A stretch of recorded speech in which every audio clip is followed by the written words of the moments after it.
আমি মানুষটা একটু অন্যরকম। খুব ছোট ছোট বিষয়ে কষ্ট পাই।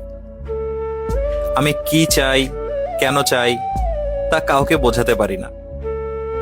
কাছের মানুষদের উপর অনেক বেশি প্রত্যাশা করে ফেলি।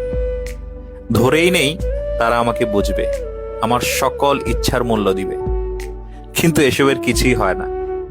পরবর্তীতে এগুলা ভেবে আমি শুধু শুধু কষ্ট পাই।